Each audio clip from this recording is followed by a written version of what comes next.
Naira Isaac by Zunaira Isaacs and Diane Candle. These are our two lovely guest speakers for today, and they are both support group leaders at SEDEC. And thank you, ladies, for joining us, and welcome to today's session. Thank you. Okay. Okay, so here with it being Women's Day coming up, and it's such a fitting topic to be talking about the power of women support groups.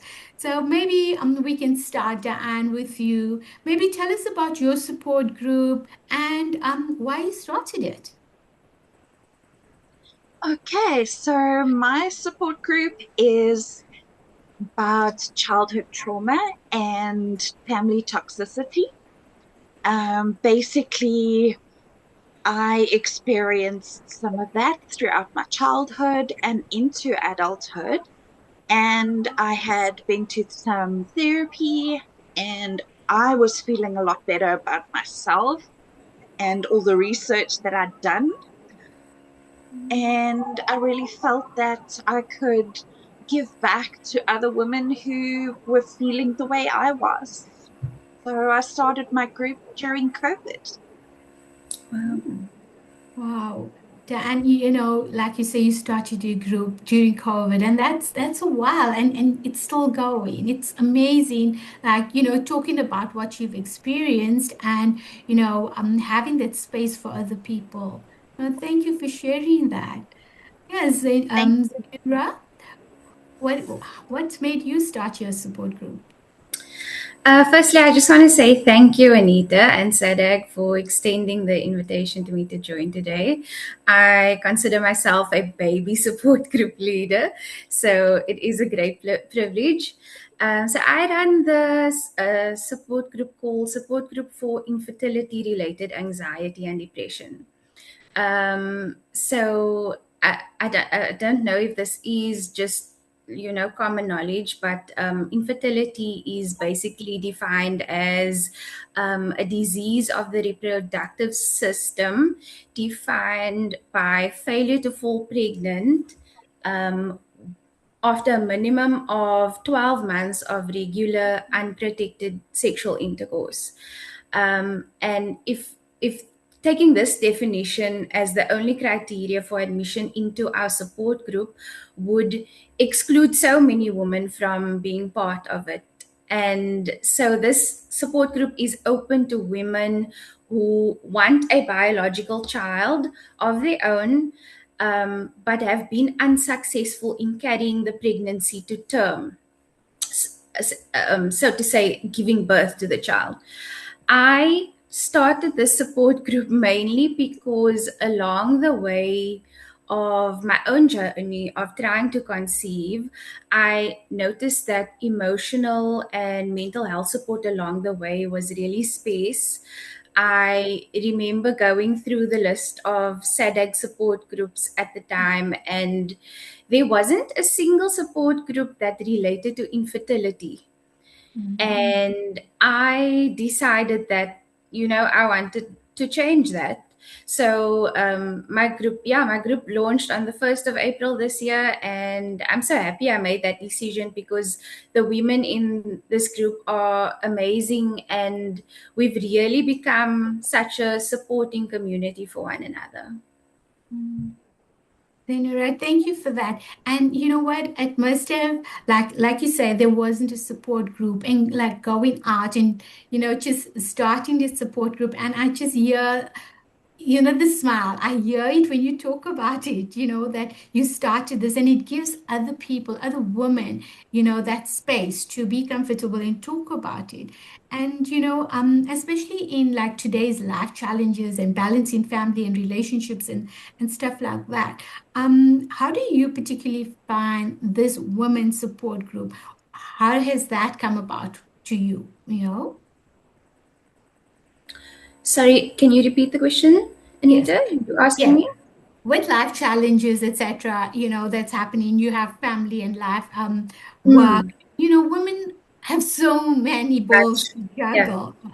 How is that impacted on your group?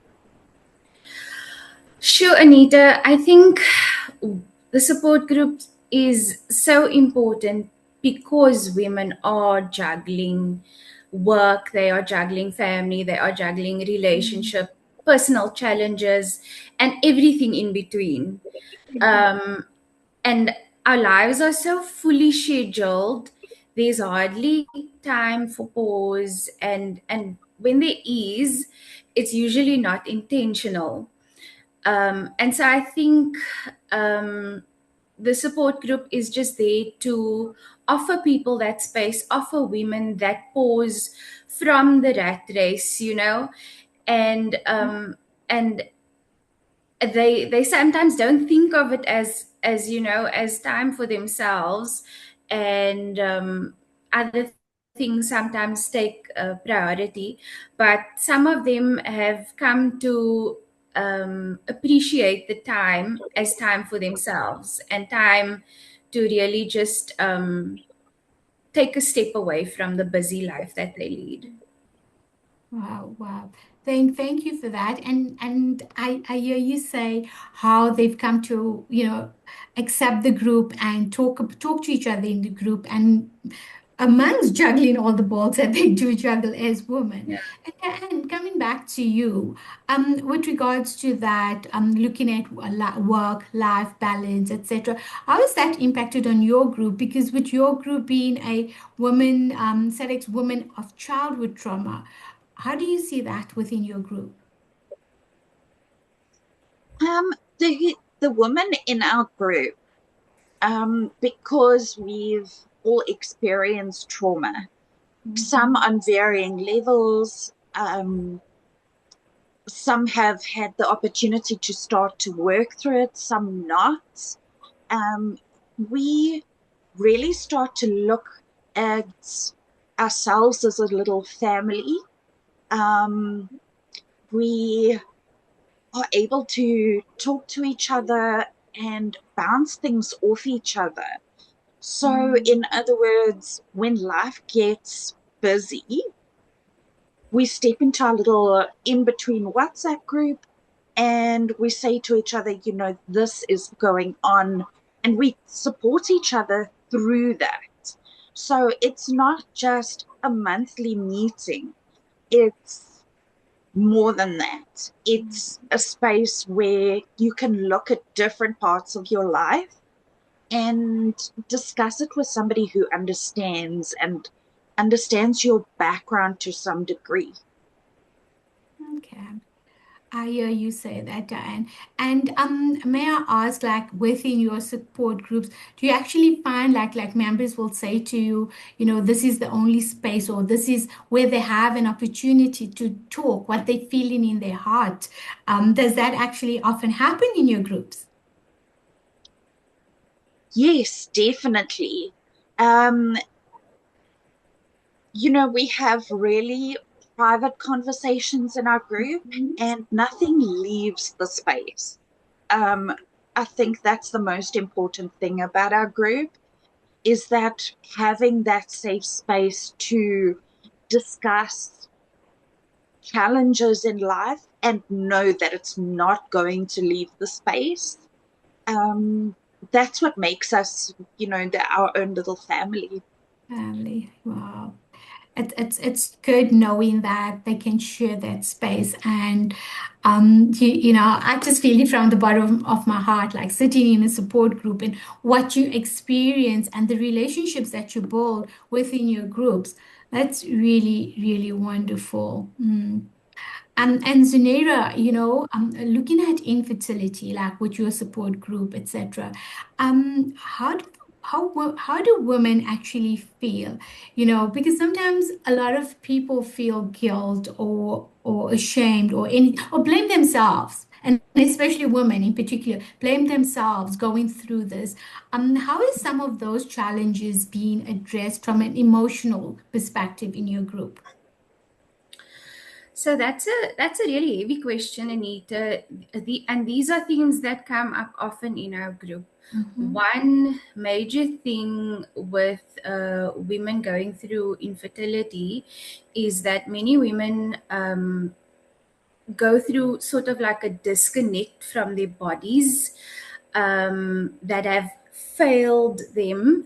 They sort of self blame and blame their body for not being able to do what nature has intended for it to do. And our past few support group meetings have focused a lot on self care and self love with the aim of improving the relationship we have with our bodies and caring for our bodies, even though the body is struggling with this one biological function. I mean, it successfully does so many other biological functions every day, but it's funny that when there's one really important one that is not working, we tend to sort of just blame ourselves and feel like a failure.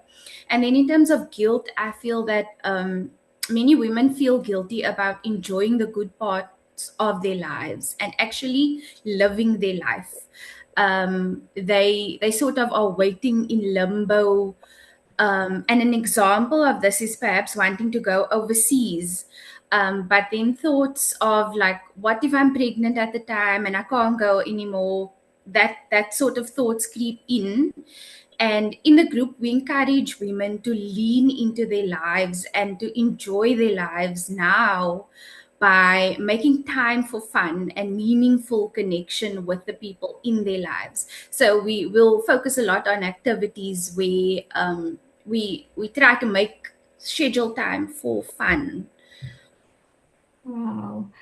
Wow, that is amazing. And just looking at it, with the group dynamic that you have and knowing that people can talk about what they want and they're not being judged for it. And how does that work in also, Diane, in your group with people sharing their thoughts, their emotions? How does that come across in your groups?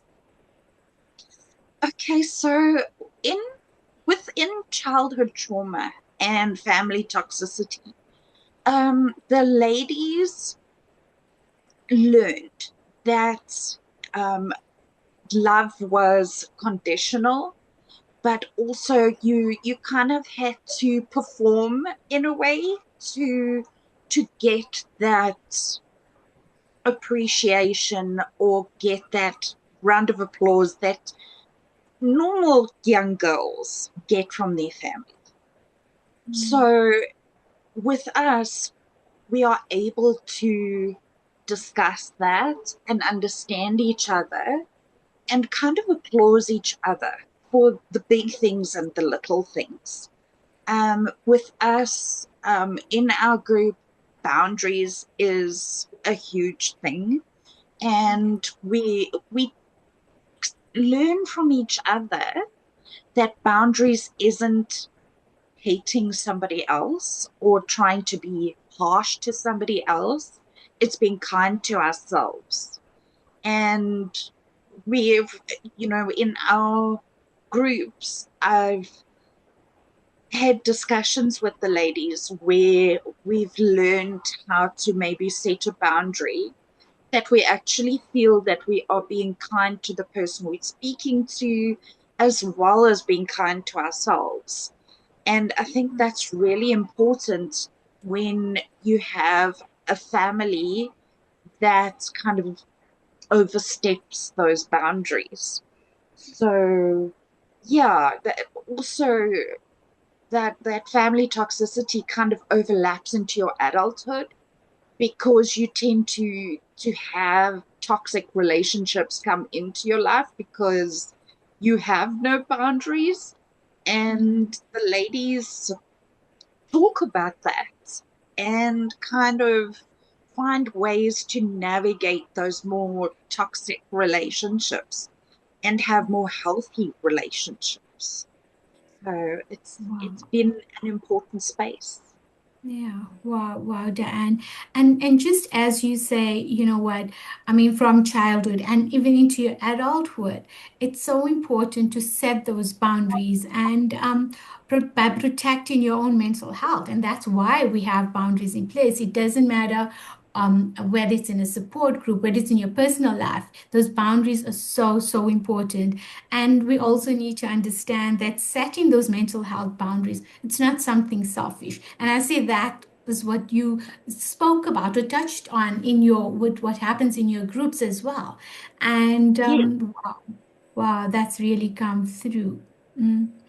And Zenura, maybe in your group as well, like what are some things like, are there any tools or tips or something that you guys like talk about in order to encourage each other as to, you know what, it's okay. Like you spoke about taking care of yourself, or like, you know, if you need to go on that holiday, like you're saying, it's okay to do so.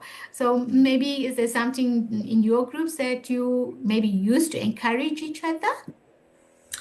So the members in this group they are really amazing. I've seen them, do simple things like listen to each other attentively and really hold space for someone who is sharing something really emotionally heavy.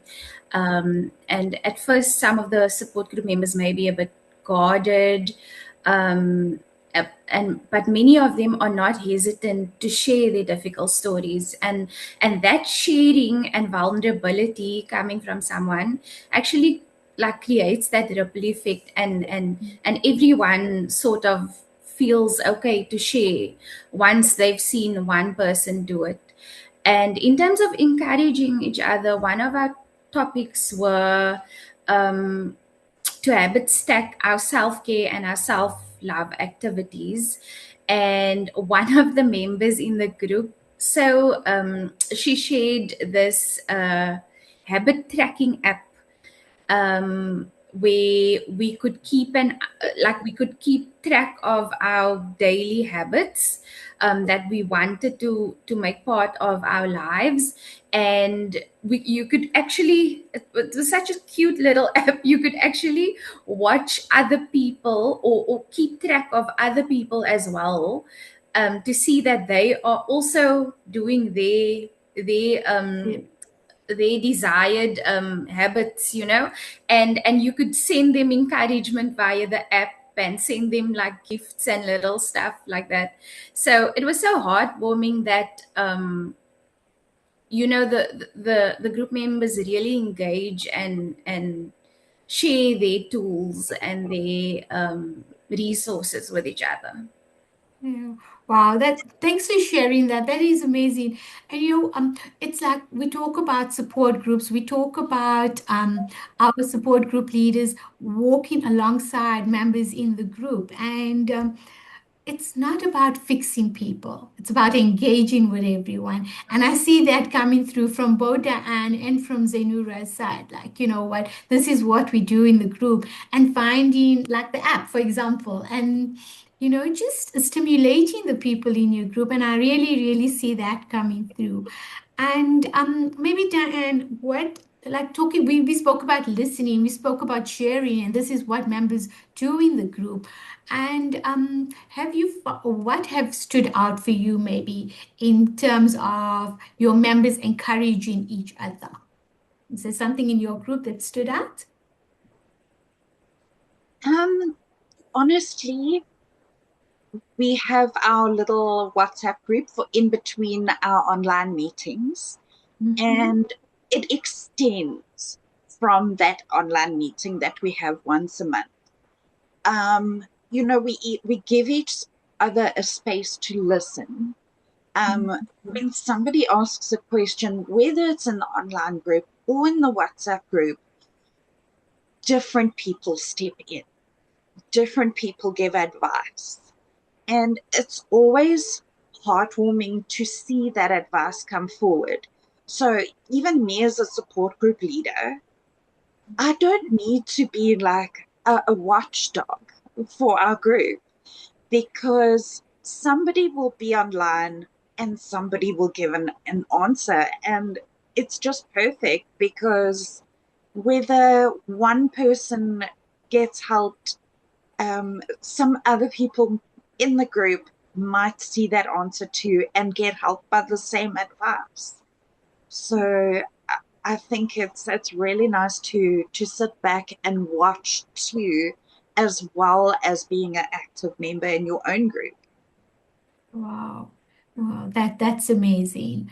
And it just makes me so excited listening to all of this. Like, from the time both of you said as to the reasons why you started your group and just listening to the stories, listening to what goes on in your groups. And it just shows me how you fill in your cups based on what's happening within the groups. And that's just really, really amazing. And maybe for both of you, maybe Zinera, if we start with you, without sharing confidential information, is there a moment that stood out for you from your support group that reminds you about why this work is so important? So I cannot, off the top of my head, just think of one specific moment. However, there have been many moments where support group members have mentioned during all their time of trying to conceive that they have not been able to access support like this before. And that reminds me why it's so important, because so like statistically one in every couple struggles with infertility, and that's a quite a a heavy statistic. So I feel that this kind of support should be built into the holistic care of a couple going through infertility treatment, and hopefully one day it will be. Wow. Thank you, Zainura. Thank you so much for that. And Diane, what is it from your side that reminds you why this is so important? For me, it's really because family toxicity is something that is quite taboo. I mean, we even had a Oprah thing about it recently. And when you go online, you see so many different opinions. And when you are kind of labeled as the bad person, you you don't really know where to turn. And you need somebody to turn around and say to you, this situation was toxic and you're not a bad person for setting boundaries or for wanting healthier relationships and a better mental health for yourself. And I think that is the most important thing. Wow. Thank you for that. And okay, this is just a general question I want to ask from a support group leader perspective. And what has been your take on your groups? Like if I talk about something, it's like what stood out for me as in the difference that I have made. And obviously from listening to you is that people have found the space where they can come and share, and you two as support group leaders are doing amazing work out there and started groups. Like, I mean, that there wasn't a group and Zunaira started this group and it's going strong. So maybe you can tell me, if you reflect on your group, what are some of the things that some members in your group said to you that made you really feel warm in your heart? Oh gosh. um there's been so many, but really it is just it sounds simple, but so many of them have like said, thank you for starting this group and for creating this space for people like us, because really some of the things we need to say to each other are not things that we can say to just anyone, because not everyone will understand. And um and when they do thank me, I kind of like feel like I can't accept that, because I'm doing this, yes, but it's kind of also selfish in a sense, because I'm filling my cup as well, you know. So don't thank me. We are in this together. And um some other things that members have said to me is that, you know, they, and fertility is quite a complex topic, Anita. Some members, it can be quite saddening, because some of the members, they've expressed that they are considering moving on. So, you know, so there's this group called Childless Not by Choice. And that is sort of moving on from actively trying to still be a mother, to having accepted, you know, that this is my life now. And so those kind of moments are like, I love it, because people open up their soul to you, and they are so vulnerable. um, and the world is a harsh place. So if we can create these spaces where people are allowed to put their feelings out there and not be met with harshness, then yeah, we've done something.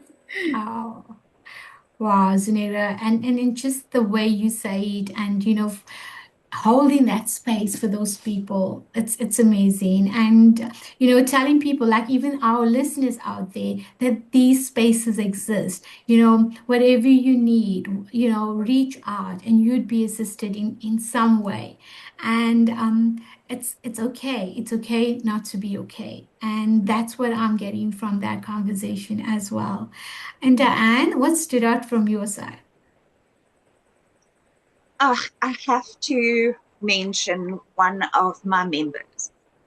Um, Earlier this year, she shared a little song that she'd made off an amp, and the gist of the words was that she was saying thank you to her friends.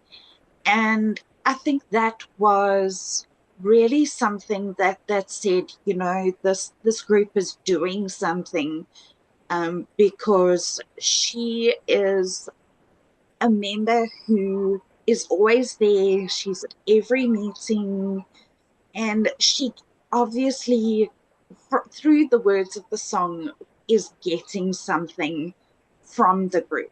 And I think when you start a group, that's what you hope for.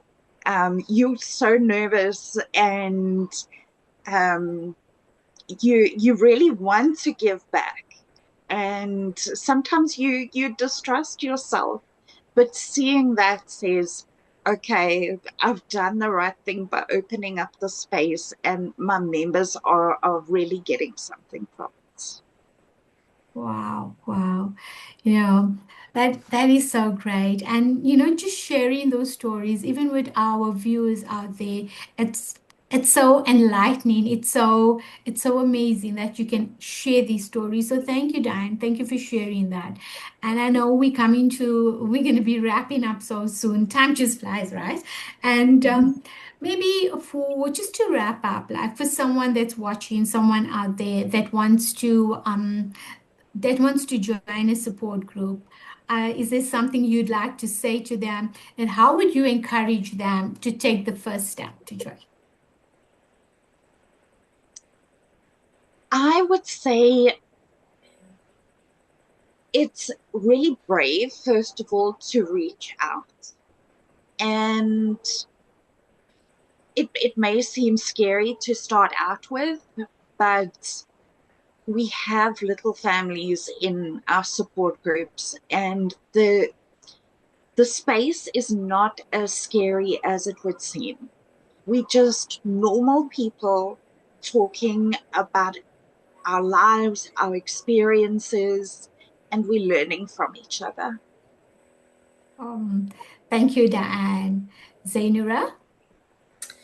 So yeah, I would just like to reiterate that what Diane says. I would tell them, it can be daunting, and it can be scary to make yourself vulnerable. And I would tell them that by reaching out, to that number on the poster, they have absolutely nothing to lose and everything to gain.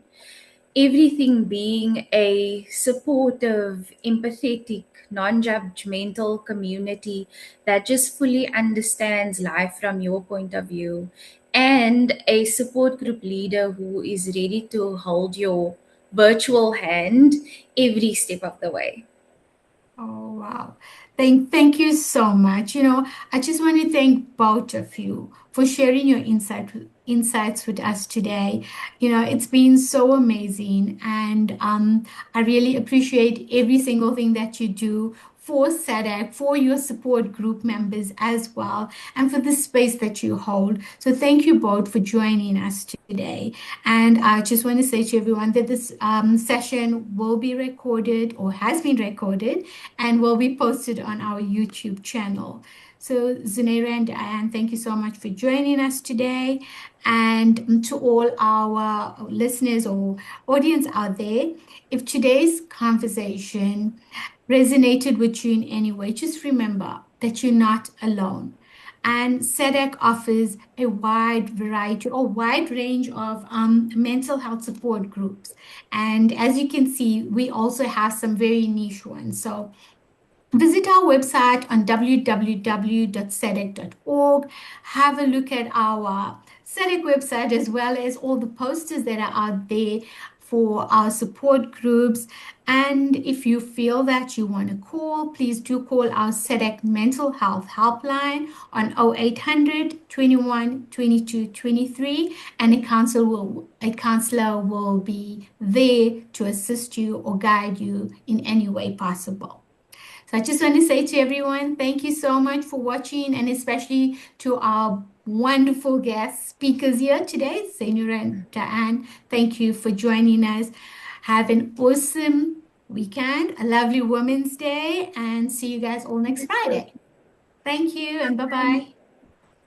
Thank you, Anita. Bye. Bye. Thank you. Bye bye. Bye-bye.